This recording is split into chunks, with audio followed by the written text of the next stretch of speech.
Shake, shake, shake, Sinora, shake it all the time. When you add a shake of Frank's Red Hot, you open a world of better. A world where wings bring out the flavor of game day any day. Where buffalo chicken dip takes any party up a notch. And where any slice of pizza instantly becomes the world's best slice of pizza. At least until the next slice. Bring every bite to life with the perfect blend of flavor and heat. Frank's Red Hot. I put that shit on everything. Trigger warning, this episode discusses elements of abuse which may be sensitive to some audience members, so listeners' discretion is advised. Guys, welcome to the Bird Brain Podcast, where the goal is to rise above it all, stay elevated, create the infinity of your you. I almost forgot it. I'm your host, Isaiah, and today I wanted to talk about body language. Being more in tune with what it is that your body's actually saying to you and how you communicate with your body, especially when it pertains to like weight, right? You know, I think a lot of times we are challenged when it comes to weight gain and weight loss, and there are some very interesting elements to the why behind that.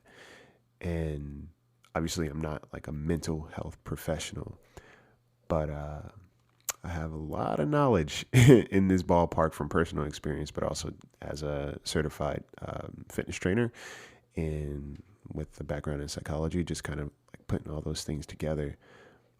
There are a lot of things that kind of add up and coincide with each other that may be a surprise to you after today's episode, or you may already be aware of. So we're going to get into that. All right. So if you are driving, put on a seatbelt. Listen along. If you are at home, I want you to get a pen and paper and write some things down to just be mindful of for yourself, because it may point to certain things that may be a challenge that you didn't think about. All right, so stay tuned.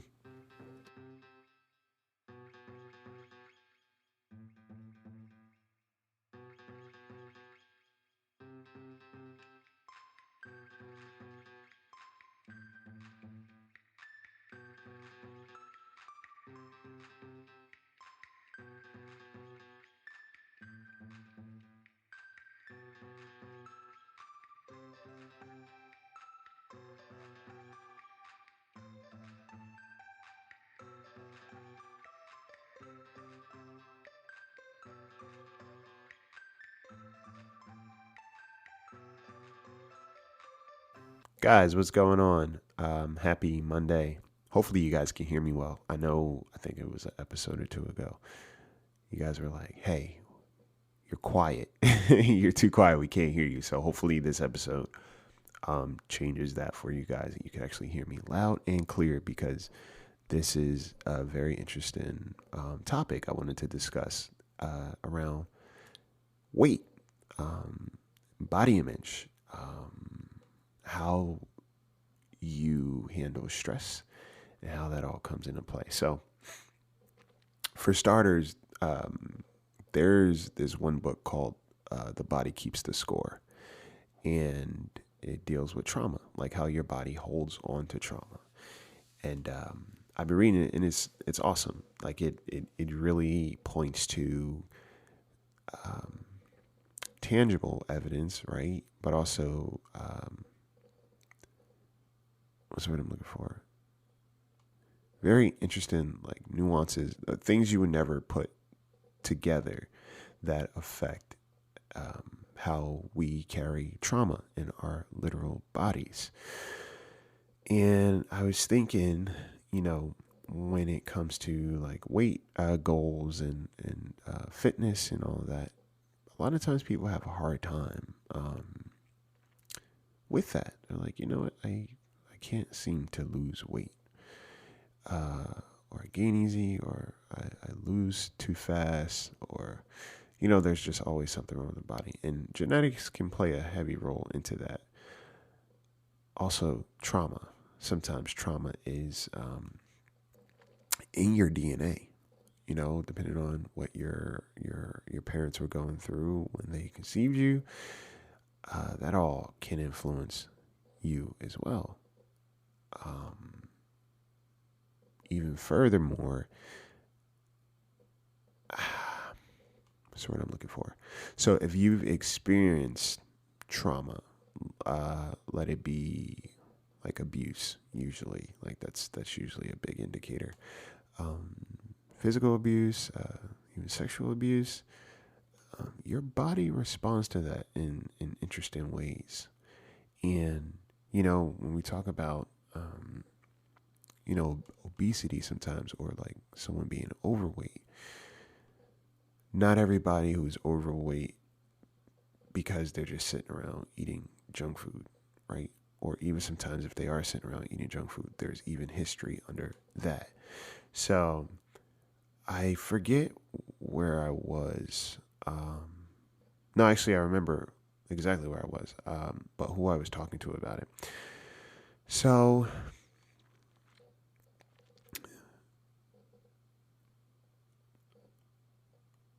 sometimes if you are in duress when you're younger, right? The little kid in you gets older, but they're still that little kid. And now they need elements of protection. So to appear bigger, right? That's why some people like work out so much, because it's like it creates a barrier around their little kid. And they get bigger, right? You build muscles, you build layers around your body to keep the little kid safer now, right? It's a way to kind of like keep people somewhat at a distance from getting to the little kid in you. It's a physical barrier. Same thing happens with obesity sometimes. There is this element I was reading in the book. There was this one case where the kid, he was getting abused by his grandfather, and when he started to gain weight, the abuse stopped. It was almost this thing of like, well, you can't touch me now, or at least I can't feel it. So sometimes when we are eating, right, we are trying to fill those empty parts of us, aka eating till you're full, right? Or like overstuffing yourself. It's almost as if you have this suitcase, right? And you are trying to fill all the cracks and crevices so your suitcase won't be empty. Sometimes when we go through traumatic experiences, we feel empty, right? And we feel kind of alone and like isolated. That's why they call it comfort food. So we use that food to kind of fill in those empty gaps that we feel and that we have throughout life, and also to protect, like to create somewhat like a wall of protection around the little kid in us. We somewhat expand, if that's like a sensitive word. Like we expand, like our bodies grow outward, right? Our bodies grow outward. We build these layers around the little kid in us to keep the little kid from being harmed again. And people don't often realize that, like what's actually going on. Comfort food. I need to feel comfort. I need to feel safe. And a lot of times that comfort food makes us feel even worse afterwards, right? Because it's almost like it's a trauma response. Like I need something to soothe / satiate me and take care of me right now. So I'm going to eat, right? I'm going to eat.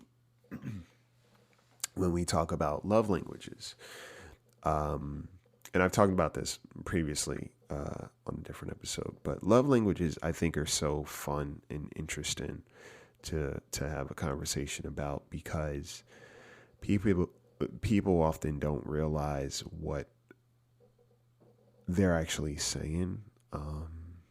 Like you go out to the world and it's like, yeah, I know my love languages. I know this is how I need to be taken care of. I know this is what I need from other people or my significant other, whatever the case may be. Like these are my love languages, and you have to respond to me with my love languages.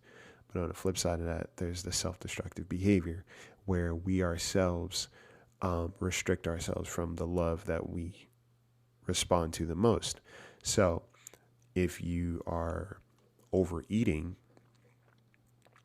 and let's say your love language is physical touch, right? Overeating, in essence, is like you stuffing yourself and almost preventing yourself from being touched, right? Also, the other side of that is like not eating, right? Not eating and either losing weight and or just sending your body into starvation mode where it holds on to the fat, right? Also to cortisol levels, that's stress fat. So if you are stressed all the time, you're running on stress a lot, your body is usually holding on to weight again to keep you from essentially dying, right? So it holds on to sustenance that it's given in order to take care of the body and have it still run on something. It's like a reserve tank. I'm sorry. It's like a reserve tank that the body kind of holds on to because it never knows when it's going to eat again, or it always feels like it's in danger. So a lot of times people who have gone through trauma, they're guys or girls, your stress fat, your stress hormones are a lot higher, right? Because your body is constantly trying to protect itself and make sure that it can withstand aka an attack. And then again, back to love languages. So let's say, quality time is your love language, physical touch, and let's say acts of service, right? So let's say acts of service is your love language, but you stopped exercising. Right? You stopped exercising and that was your thing.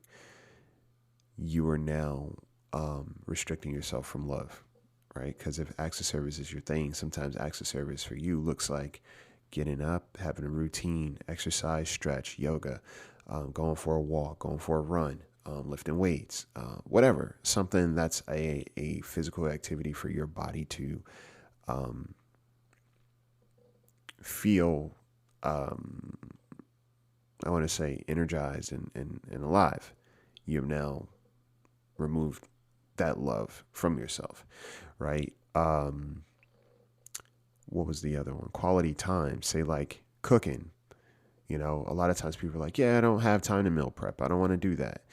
So I'll just eat out instead. It's almost like you're saying, I don't want to nourish you properly, aka you, me, body. I don't have time for you. I don't have time to take care of you. So I'm going to just give you something so you can shut up. Right?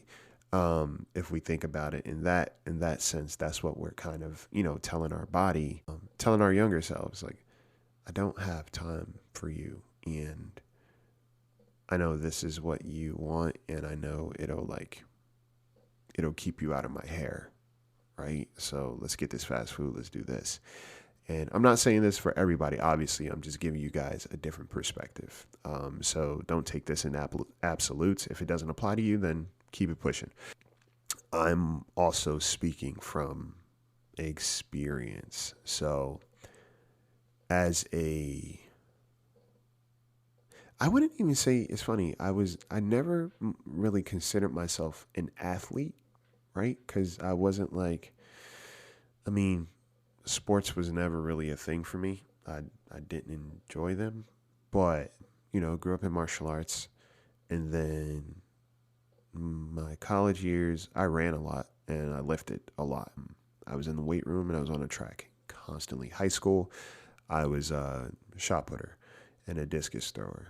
And I was in a weight room, but I always loved running. So when I had the opportunity outside of being told what to do, I just did it on my own.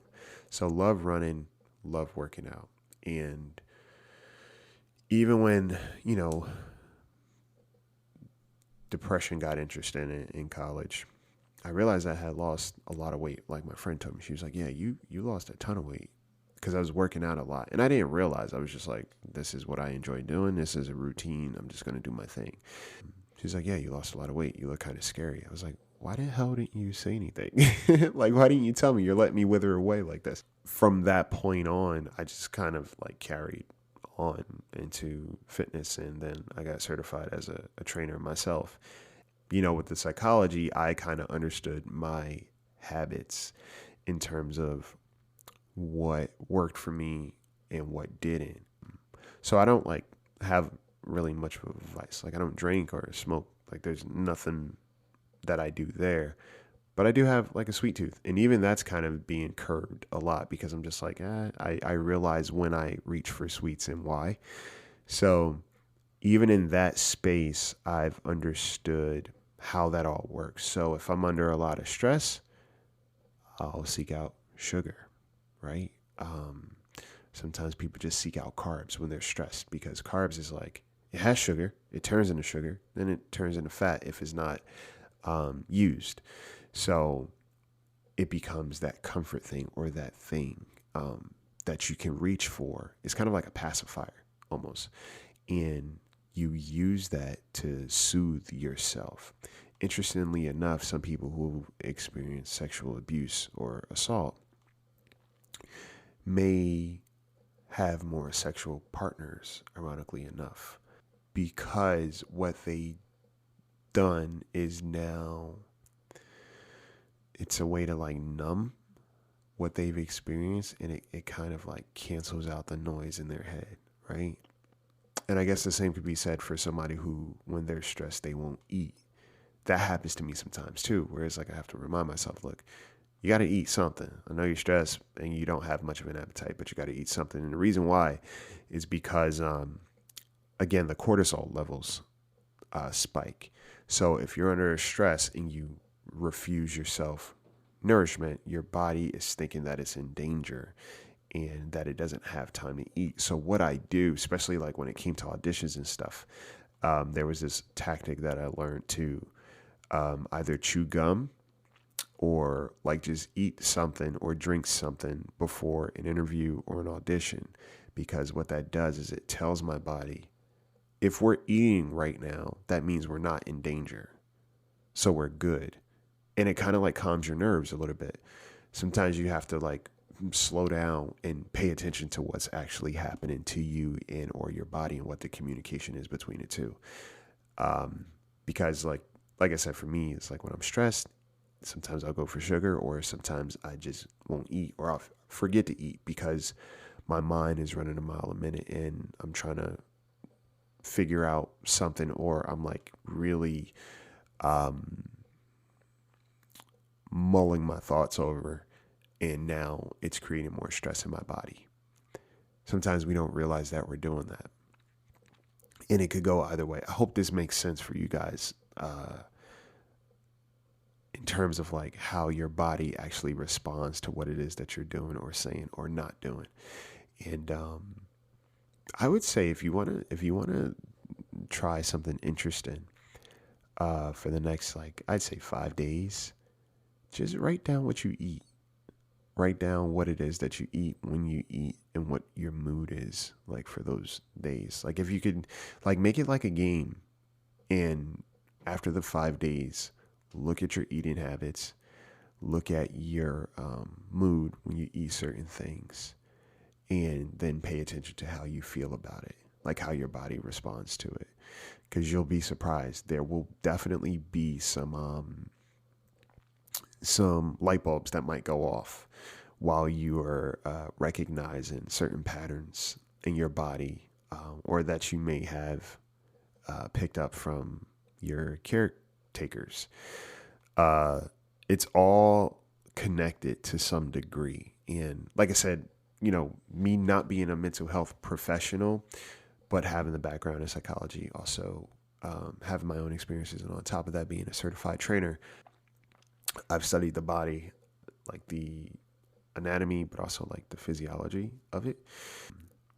That's why I like psychology too, because oftentimes people don't realize the mind and mind-body connection that's involved in exercise, but also just fitness in general.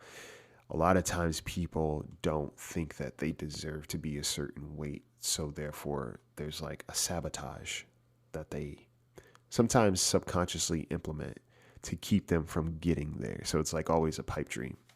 And it can be done with like trying to gain weight, but also like trying to lose it sometimes. And it's interesting. Like, it's really interesting. How you talk to your body and how your body responds is so interesting, because sometimes it's like losing weight, or let's say gaining body confidence. Let's say that, gaining body confidence takes a while, because there's all these checks and balances that you either society kind of pushes, or you yourself have because of society, right? Where it's like you should be a certain weight or this, or you don't think that you'll be able to sustain it. So you're not even focused on the moment to moment progress. You're just like, well, what about in 2 months? Am I going to be able to have this body in 2 months? Well, I might as well not try anymore. Or it's taking too long, so I'm done, right? So people sometimes check out before they even start. And that is also psychological, because it's not just about the discipline of it. It's not just about the practicalities of it, I should say. It's more about the discipline, and then under the discipline, it's the why, right? It's great, because on the new year, I was like, yeah, I'm gonna kind of cut out sweets. I'm good on that.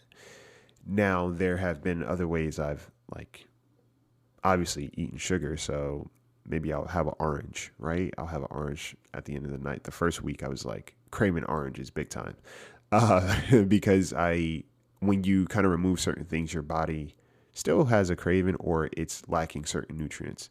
So I would have an orange, and that was cool. And then what else would I have? There's this, I don't really drink soda, but there's this one I kind of see as like a treat almost. So it's like I'll drink that periodically, but even a lot of times I don't even want it, right? So I won't drink it. And the more I've been working out, I've been craving chocolate milk. Now, chocolate milk has protein, but also has iron in it, right? And it's usually a good fix, but it also has sugar. And I will drink that with like a banana and oatmeal in the morning. And that's that.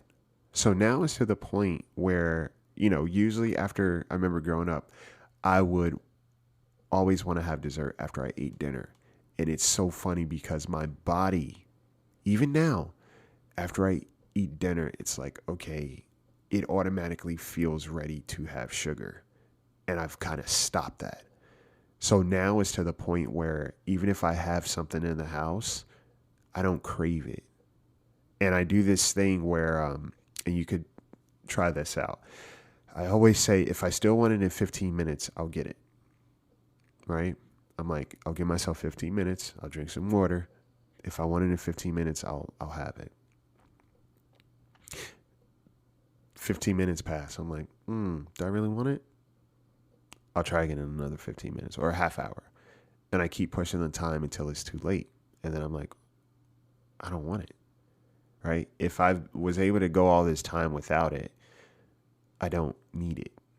So I won't eat it. I don't need it, so I won't eat it. And it's pretty cool when you kind of really slow down what's going on, instead of like hyper focusing or like just leaning into those cravings. Now, I'm not saying you have to cut everything out, but being mindful of what it is that you're doing and why helps a ton. Helps a ton. And what it is that you're actually communicating to your body is major. And the why, right? Because like I said, sometimes if you feel empty, let's say you feel like you don't have family around, or you don't have friends, or you're not in a relationship, and that bothers you, right? That takes a lot out of you. Comfort food becomes a thing for you, where it's like you're literally trying to stuff clothes or fill those holes in your heart space. And you do that with food, right?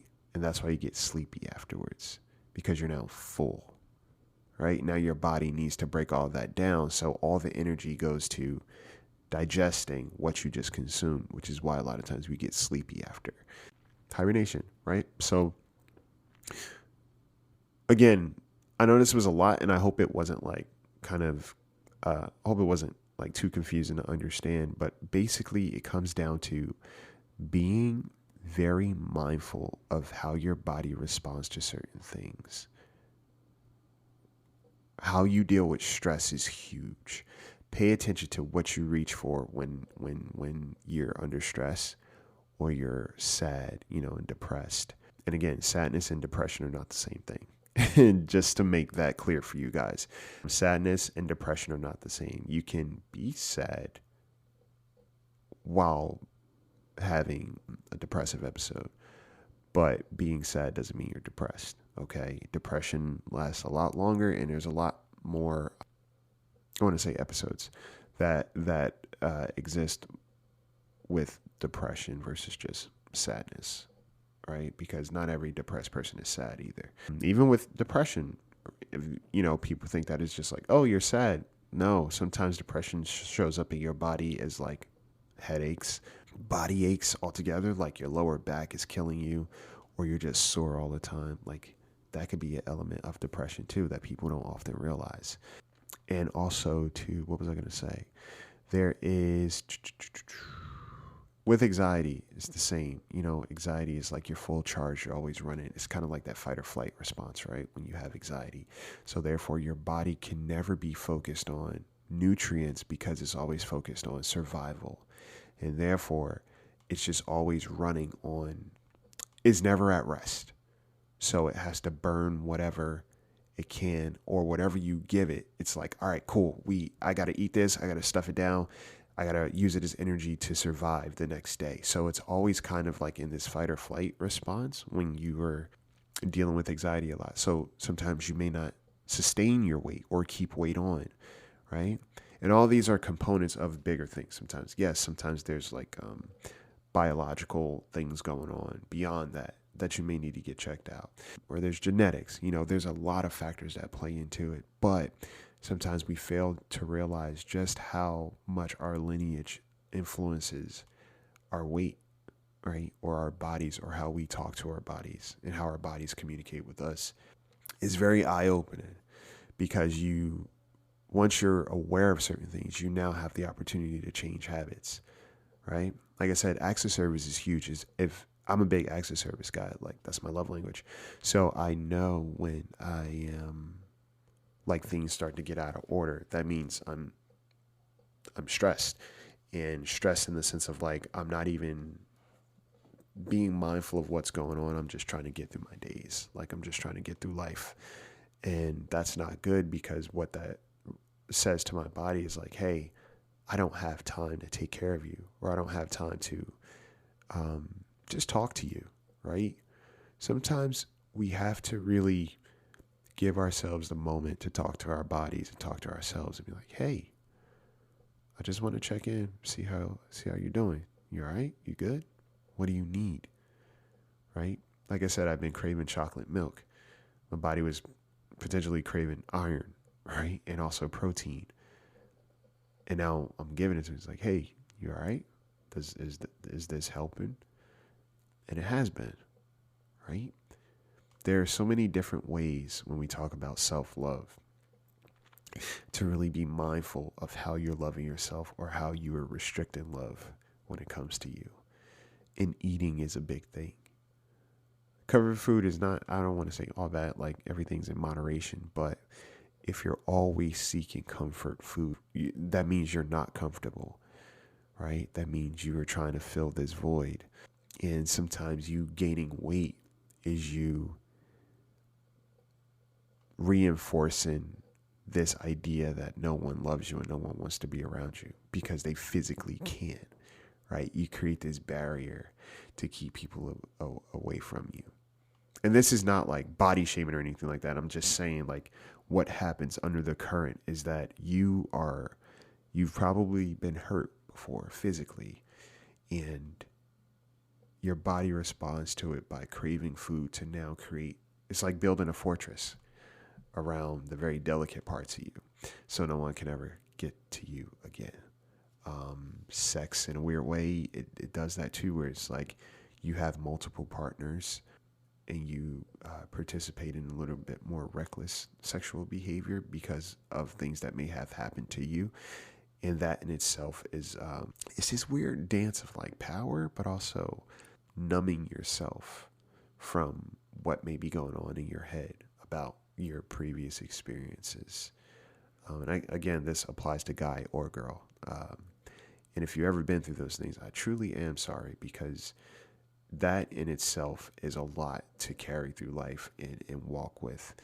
And not everybody on the outside understands. But I do want to say to you, you are loved, right? You matter. And there are people who do want to come into your house, sit down with you, be close to you. Sometimes just hug you and let you know, hey, it's going to be okay. I got you, right? And I want you to be able to have the wherewithal to do that for yourself. Sometimes hugging yourself looks like, I'm going to eat a little bit better because I love you and I want you to be okay. Or I'm going to exercise today because I love you. And I know this is uncomfortable, but I know in the long run, this is going to take care of you. So I'm going to do that. I'm going to meal prep because I love you. And me taking time to be mindful of the food that I'm giving you is me taking care of you for the long haul. And I'm taking time to just cook for you. Like, this is me showing you that I love you, right? I'm showering, keeping your hygiene proper. It's like, I love you. I want you to feel clean, refreshed, rejuvenated. And I want you to look nice, right? Because I love you.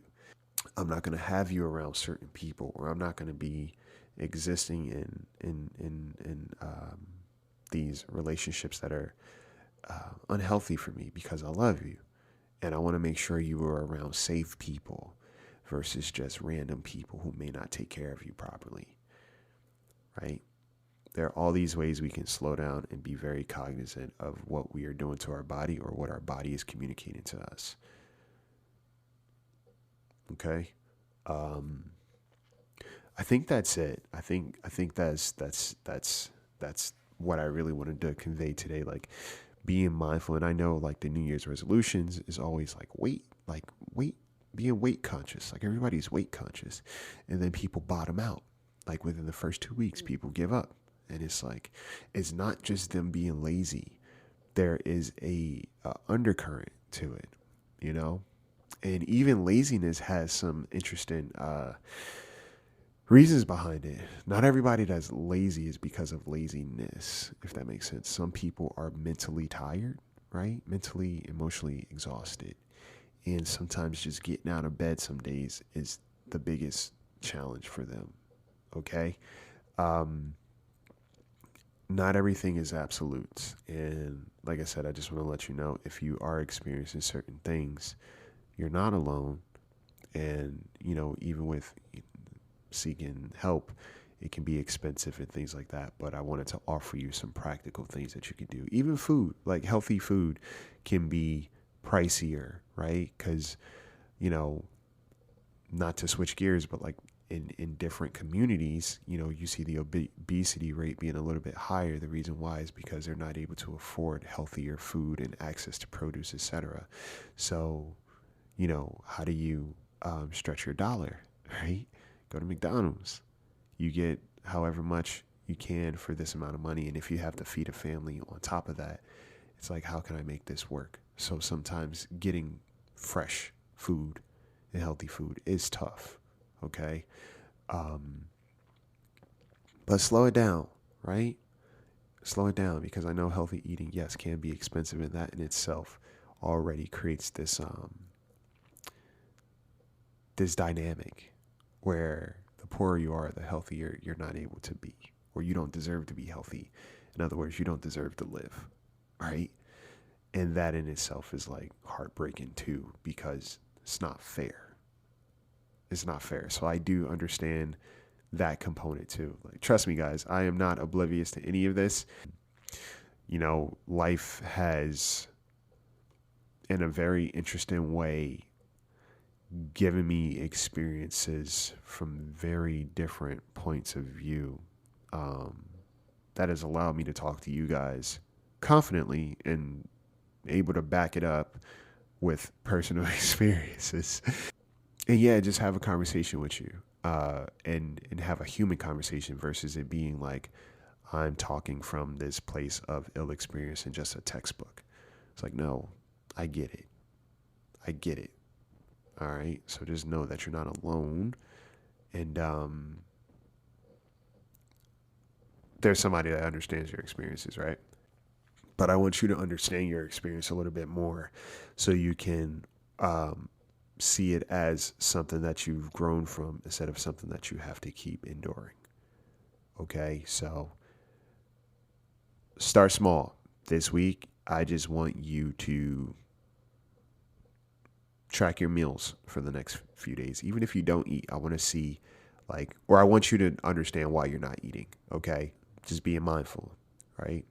And yeah, that's it. This episode went on longer than I anticipated. I didn't really have any notes, but it was something that I thought about. And I was like, the mind-body connection, that'd be good to talk about because weight gain is usually an issue for a lot of people. I myself, I go back and forth with it.